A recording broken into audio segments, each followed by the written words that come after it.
Welcome to the Science of Hockey, the podcast where we break down the science behind ice hockey. I'm the analyst, your host, and every week we explore the data, research, and evidence that shape how we play, train, and understand the game of hockey. From biomechanics to performance psychology, we take you beyond the rink and into the research lab, giving you insights that go beyond hearsay and into what really makes the difference on the ice. Whether you're a player, a coach, a parent, or just someone passionate about the sport, we're here to bring you scientifically backed information in a language that's friendly and easy to understand. So grab your skates and let's dive into the science of hockey. Welcome to the Science of Hockey, where the game meets critical research. I'm your host, the analyst. Today, we investigate head, neck, and facial injuries in NCAA collegiate ice hockey. From gender differences to the effects of checking, we explore what's behind the numbers and what it means for the future of player safety. Hey everyone, welcome back. Ready for another deep dive? Always. Okay, so today we're looking at collegiate ice hockey injuries. Ooh, that's going to be interesting. Yep. We've got this really cool research article. Oh, cool. From the Journal of Athletic Training. It's from 2017. Okay. And they looked at NCAA injury data, like a bunch of it, from 2009 to 2014. So like the meaty years when it comes to data. Yeah. And what we're going to do is compare, men's and women's hockey. Oh, interesting. And especially because, men's hockey allows checking, women's doesn't. Right. Big difference. Big difference. And I think that's going to, really impact the kinds of injuries we see. Yeah, you'd think so, right? Like intuitively, that makes sense. Totally. And actually, speaking of big differences, you might be surprised to learn that the study found this one injury that men get that women don't get at all. Oh, wow. Okay. Lay it on me. And it's not concussions. Ooh, that's even more interesting. I would have gone with concussions right away. I know, right? It's like the obvious one, but nope. We'll get to that a little bit later. Okay, I'm on the edge of my seat now. So to get started, let's kind of paint a picture of the whole injury landscape in college hockey. Yeah, like the big picture. Yeah. What did the study find about those head, neck, and facial injuries? The researchers called them HFN, which I kind of like. It's catchy. Yeah, HFN. I like it. So what did they find about those kinds of injuries in general? So it turns out HFN injuries weren't just like, random things that happen every now and then. Right. They actually made up a pretty big chunk of all the injuries reported. Whoa. Okay. Yeah. And while, men overall had a higher injury rate, that difference was mostly in the games. Oh, interesting. In practices, the rates for men and women were actually pretty similar. Oh, okay. Which kind of makes sense, right? Because checking is only allowed in games. Yeah, that does seem to point right at checking as being a major factor. Exactly. And just to really drive it home, men had almost 3 times the rate of HFN injuries from checking compared to women during games. Whoa. Even crazier, the difference was over 9 times higher during practices. 9 times during practice? Yeah, I know. It's wild, right? Just goes to show you how one little rule change can completely change the injury game. That's insane. Okay, so checking is obviously huge, but what about, the big one, concussions? It's not as simple as men just getting more concussions because of checking, right? Right. There's more to it than that. Okay. So yes, concussions were the most common HFN injury in both men's and women's hockey. Right. But here's the kicker. Women actually had a higher proportion of concussions during games. Really? I mean, I guess that makes sense if they're not getting hit as much in other ways. Yeah, it's kind of counterintuitive, right? Yeah. But the study offers a few possible reasons for that. Okay, like what? Well, for one, there are some, differences in head and neck muscles between men and women. And there's some ongoing research looking at how those differences could affect how they experience and respond to impacts. Oh, interesting. Yeah, and another thing could be, like, reporting tendencies. You mean, like, women might be more likely to say something if they're not feeling right? Yeah, exactly. Okay, that makes sense. So it's a good reminder that there's still a lot we don't know about concussions. Yeah, for sure. Even though they seem like a pretty straightforward injury. Right. And speaking of things we need to research more, Okay. the study also brings up concerns about what they call non-time loss concussions. Non-time loss concussions. Yeah, basically these are concussions where the athlete doesn't miss any playing time after the diagnosis. Oh, wow. And they saw this especially in men's games. Okay. And that's a bit worrying, right? Because even concussions that seem mild at first can have some serious long-term effects. Right, if they're not handled properly. Exactly. Man, that is concerning. Okay, so we've got this overall picture of injuries. The impact of checking. This interesting fact about women and concussions during games. Right. Now let's get to that mystery injury you mentioned. Okay. Are you ready? Yeah, the one that affects men, but not women at all. Drum roll, please. It's lacerations. Lacerations, like cuts? Exactly. Cuts, plain and simple. Whoa. Wait, so the study found how many for men? 166 lacerations in men. And for women? 0. 0. None at all. Nope, not a single one recorded. That is crazy. What could explain that? Like, is it just because they're not getting checked? It's definitely a head scratcher. Right. It's possible, maybe it has something to do with how they collected the data, Okay. but it's something that needs more investigation for sure. Yeah, no kidding. Yeah. Especially since, most of these lacerations in men happen during checking, during games. Right. And they were mostly classified as non-time loss. Yeah, so they were probably considered pretty minor at the time. So we're talking cuts to the face from sticks or skates. Yeah. Right, during those checking collisions. Most likely. Man, and even though they were non-time loss, we still need more research to understand what that means long term. Absolutely, yeah. Wow, this whole laceration thing just shows you how digging into the data can bring up these surprising trends that need way more attention. Right. Who would have thought? I know. Okay, so we've got a lot to unpack here. Checking's role, concussion rates, and now this whole laceration thing. So with all this in mind, what does the study suggest we do to try to prevent these injuries? Well, they dive right into that, actually. Oh, yeah? First up, the big controversial one, banning checking altogether. Oh, yeah, that's the big debate, isn't it? The elephant in the room. Right. And the study acknowledges that it's a very controversial idea, and, it would probably get a lot of pushback. Yeah, for sure. But they also suggest that since, practice injury rates are pretty low, maybe we should focus on making the in-game collisions safer. So instead of getting rid of checking altogether, find ways to make those hits less risky. Exactly. And they give some specific examples, like making the ice surface bigger. Ooh, that's interesting. Giving stricter penalties for dangerous hits, and even using data from impacts to inform rule changes in the future. Wow. Using data to actually shape the rules. Yeah, that's pretty cool. That's really cool. So it's like acknowledging that checking is part of men's hockey, yeah, but trying to make it safer. Right. I like that approach. It's about finding that balance, Totally. Keeping the essence of the sport, but keeping the players safe. Yeah, it's a conversation that needs to happen not just in hockey, but in all contact sports, really. I agree. Lots to think about. Yeah, for sure. So picking up where we left off. Right. Making hockey safer, but keeping the core of the sport, intact. Yeah, that's the balance, right? Totally. And one of those ideas the study mentioned was increasing the size of the ice surface. I'm really curious about that one. Is that even feasible? Well, it's a pretty big change, obviously. Right. But there actually is some research that suggests it could make a real difference. Oh, really? What kind of research? So there's this researcher, Lars Wenberg. Okay. And he looked at collision rates and head impacts in the World Junior Hockey Championships.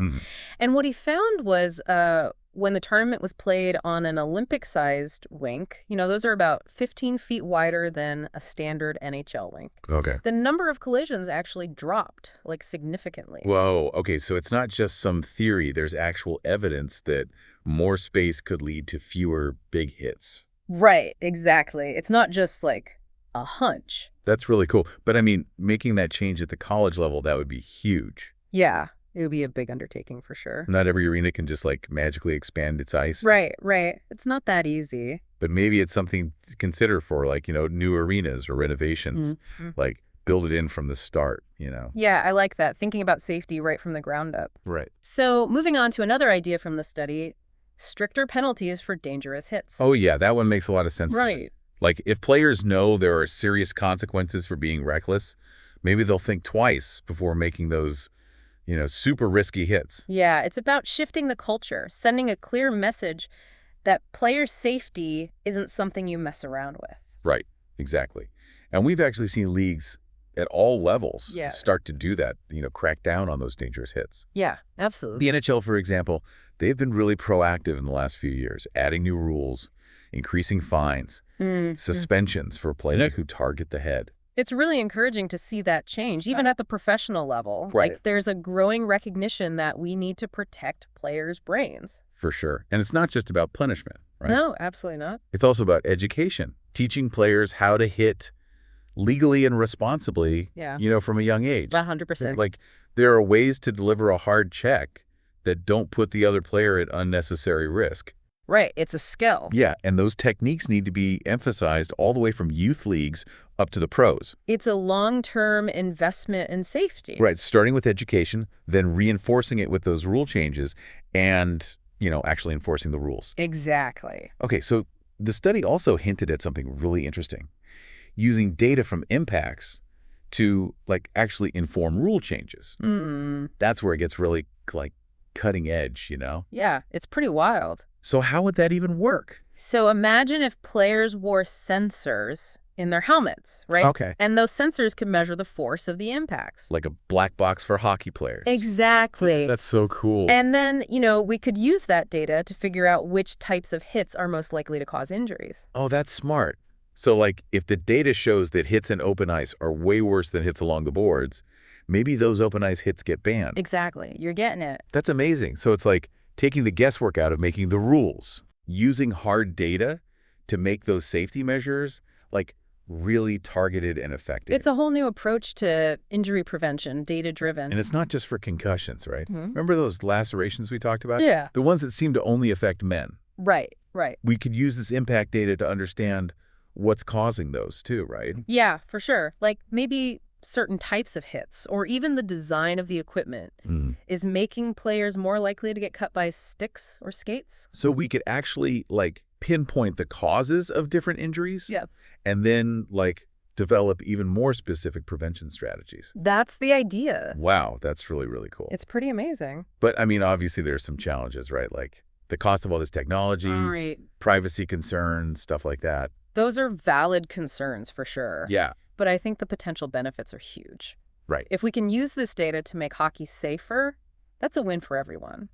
I totally agree.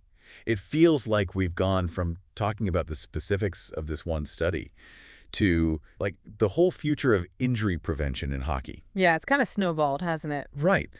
We laid the groundwork with the study's findings, and now we're exploring all these possibilities. Exciting. It really is. And I think this conversation goes beyond just hockey, honestly. Yeah, me too.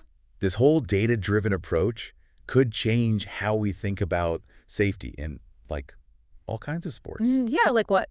Well, think about football. Okay. Concussions have been a huge issue there for years, right? Right.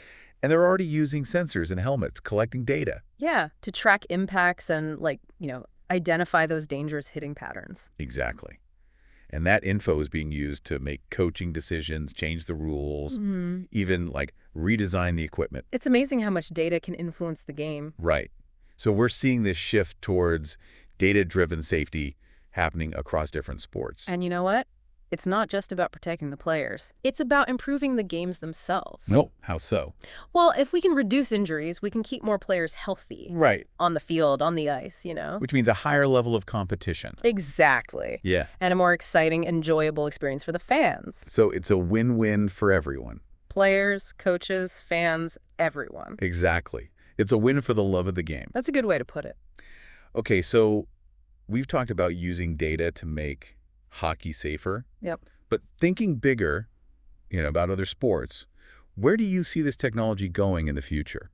Well, I think we're going to see even more sophisticated sensor technology, Okay. Sensors that can measure not just the force of an impact, but also the rotational acceleration. I've heard about that rotational acceleration. Yeah. It's supposed to be a really big factor in concussions, but I don't really get what it means. So basically, it's the twisting or rotating of the head. Oh, okay. And it can be just as damaging as a direct blow. The what? So having sensors that can actually measure that would give us so much more data to work with. Yeah, that makes sense. And then we could use that data to develop even better prevention strategy. Right. We might even start to see personalized injury prevention plans for individual athletes. Personalized plans. Yeah. That's amazing. Yeah, truly customized care based on their specific needs and risks. That would be incredible. It's an exciting time to be involved in this field, that's for sure. Right. We're on the verge of a major breakthrough in sports safety. And it all started with this deep dive into the data. It all comes back to the data. Right. Knowledge is power, like they say. They do say that. Well, we've covered a lot in this deep dive. We have. From the specifics of hockey injuries to like the bigger picture of safety in all sports. We've talked about rule changes, equipment design, and the incredible potential of data to keep players safe. I feel like we've just scratched the surface, honestly. Yeah, there's so much more to explore. But for now, I think it's time to wrap up this episode of the deep dive. Okay, yeah, sounds good. But before we go, I want to leave our listeners with something to think about. We've been focusing on collegiate hockey. Right. But the stuff we've talked about, it applies to all levels of the sport, you know? Yeah, for sure. From youth leagues to the pros. And to all of us, right? Like parents, coaches, fans. Exactly. We all have a responsibility to make sports safer. Whether it's advocating for rule changes, supporting research, or just, educating ourselves about the risks. Let's keep this conversation going. Yeah, let's keep pushing for progress. Make sure the love of the game doesn't come at the cost of our health. That's a great way to put it. So on that note, we'll see you next time for another deep dive into something awesome. See you then. Thanks for listening. All right, we're back and ready for the final period of our deep dive into hockey injuries. And it feels like we've, really uncovered some new strategies when it comes to player safety. We've definitely gone beyond just looking at, the injuries themselves. Yeah, for sure. And started thinking about how tech can change the whole game. It's exciting. It really is. I'm super fascinated by that idea we touched on earlier, the personalized injury prevention plans. Oh, yeah. You think that's something we could actually see, in the near future? Honestly, I think it's closer than we might think. Okay. We're already seeing that kind of personalized approach in other areas of sports. Right, like training and nutrition plans. Exactly. So why not apply that same idea to preventing injuries? That makes a lot of sense. So, walk me through it. How would it work? Okay, so imagine this.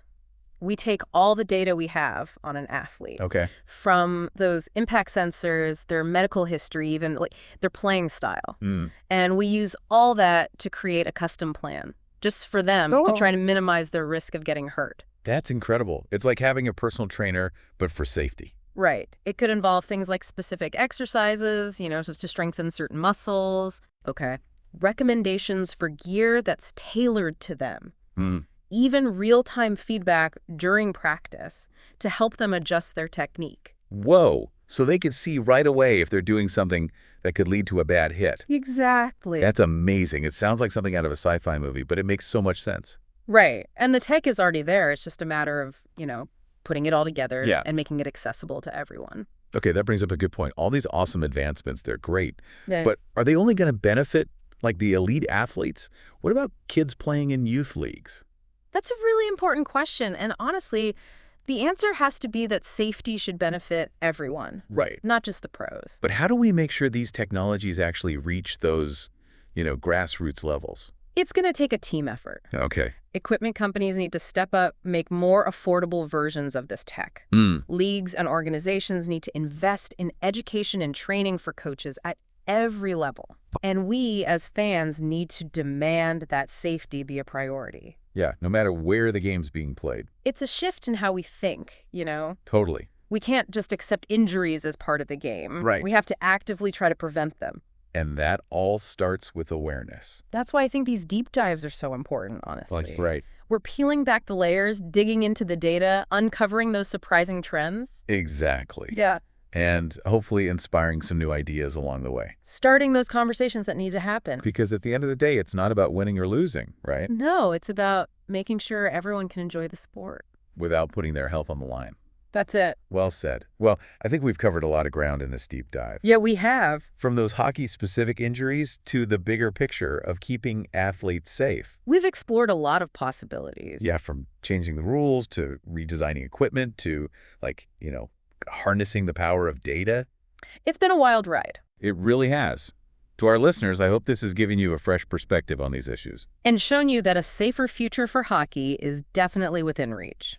And remember, this conversation doesn't stop here. Keep talking, keep learning, keep pushing for progress. We'll be back next time with another deep dive into something awesome. See you then. Thanks for listening.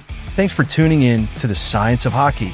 If you enjoyed today's episode, make sure to share it with your friends, teammates, or anyone who loves hockey as much as you do. Don't forget to subscribe so you never miss an episode. And we'd love to hear from you. Leave a comment to let us know what you liked, what you'd like to hear next, or any questions you have. Your feedback helps us make the show even better. Until next time, keep your skates sharp, your mind open, and keep chasing the science behind the game.